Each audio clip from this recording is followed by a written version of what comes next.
दोस्तों, क्या आपने कभी सोचा है कि जो मलबा अंतरिक्ष में घूम रहा है वो हमारी जमीन पर बनी इमारतों को भी नुकसान पहुंचा सकता है। अंतरिक्ष मलबा, जिसे हम स्पेस डेब्रिस भी कहते हैं, एक गंभीर समस्या बनता जा रहा है। ये मलबा न केवल अंतरिक्ष यानों के लिए खतरा है, बल्कि हमारी धरती पर भी इसका प्रभाव पड़ सकता है। जी हाँ, अंतरिक्ष में पुराने सैटेलाइट्स, रॉकेट के टुकड़े, इंसानों के बनाए कबाड़, हजारों टन मलबा वहां मौजूद है।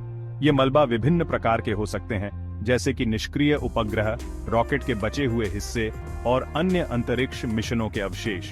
ये मलबा अंतरिक्ष में बहुत तेजी से घूमता है और किसी भी समय किसी भी चीज से टकरा सकता है। ये न सिर्फ अंतरिक्ष यानों के लिए खतरा है, बल्कि हमारी धरती की इमारतों को भी प्रभावित कर सकता है। जब ये मलबा अंतरिक्ष में घूमते हुए किसी सक्रिय उपग्रह या अंतरिक्ष यान से टकराता है, तो इससे भारी नुकसान हो सकता है। इसके अलावा ये मलबा धरती के वायुमंडल में प्रवेश करते समय भी खतरा पैदा कर सकता है। कैसे?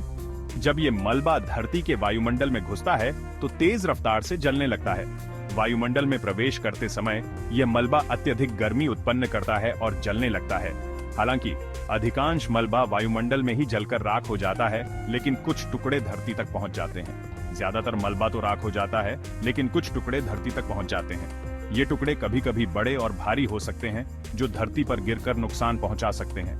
खासकर उन क्षेत्रों में जहां जनसंख्या घनी होती है, वहां यह मलबा इमारतों और अन्य संरचनाओं को नुकसान पहुंचा सकता है और बड़े शहरों में गिरकर इमारतों को नुकसान पहुंचा सकते हैं। ऊंची इमारतें और गगनचुंबी इमारतें विशेष रूप से इस खतरे के प्रति संवेदनशील होती हैं।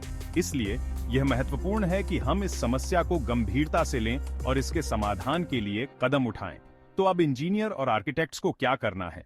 उन्हें इस मलबे से बचाने के लिए इमारतों को मजबूत डिजाइन करने होंगे। इसके लिए उन्हें नई तकनीकों और सामग्रियों का उपयोग करना होगा, जो मलबे के प्रभाव को सहन कर सकें। उन्हें इमारतों को इस मलबे से बचाने के लिए मजबूत डिजाइन करने होंगे। इसके अलावा उन्हें इमारतों की संरचना को इस तरह से डिजाइन करना होगा कि मलबे के गिरने से होने वाले नुकसान को कम किया जा सके। इसके लिए उन्हें विशेष प्रकार के सामग्रियों का उपयोग करना होगा, जो मलबे के प्रभाव को सहन कर सकें, खासकर ऊंची इमारतों के लिए, क्योंकि उन पर मलबा गिरने का खतरा ज्यादा होता है। ऊंची इमारतें और गगनचुंबी इमारतें विशेष रूप से इस खतरे के प्रति संवेदनशील होती हैं। इसलिए यह महत्वपूर्ण है कि हम इस समस्या को गंभीरता से लें और इसके समाधान के लिए कदम उठाएं। इसके अलावा पब्लिक स्पेस और इंफ्रास्ट्रक्चर भी इसी खतरे को ध्यान में रखकर बनाए जा रहे हैं।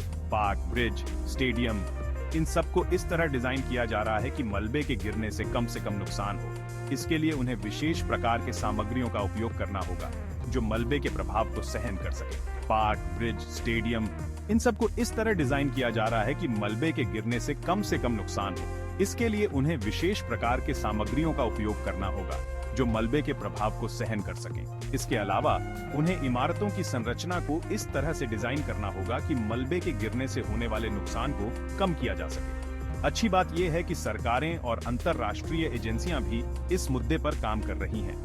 वे नए नियम और तकनीकें बना रही हैं ताकि इस मलबे को कम किया जा सके। इसके लिए वे अंतरिक्ष में मलबे को ट्रैक करने और उसे नष्ट करने के लिए नई तकनीकों का उपयोग कर रही हैं।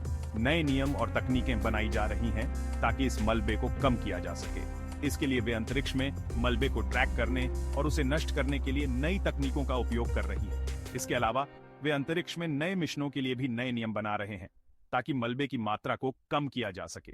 तो दोस्तों, अंतरिक्ष मलबे की समस्या सिर्फ वैज्ञानिकों के लिए नहीं, बल्कि हम सबके लिए चिंता का विषय है। हमें इसके बारे में जागरूक होना चाहिए और मजबूत इमारतों के निर्माण के लिए कोशिश करनी चाहिए। इसके लिए हमें नई तकनीकों और सामग्रियों का उपयोग करना होगा, जो मलबे के प्रभाव को सहन कर सकें। हमें इसके बारे में जागरूक होना चाहिए और मजबूत इमारतों के निर्माण के लिए कोशिश करनी चाहिए।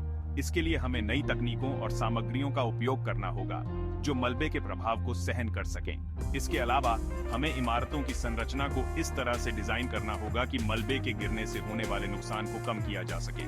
अगली बार जब भी आप कोई ऊंची इमारत या बड़ा ब्रिज देखें, तो जरा सोचिएगा कि ये अंतरिक्ष के इस खतरे को कैसे झेल सकती है। ये सोचने की बात है कि कैसे हमारे इंजीनियर और आर्किटेक्ट्स इस समस्या का समाधान ढूंढ रहे हैं और हमारी इमारतों को सुरक्षित बना रहे हैं। धन्यवाद। और अंतरिक्ष के बारे में जानने की आपकी दिलचस्पी बनी रहे।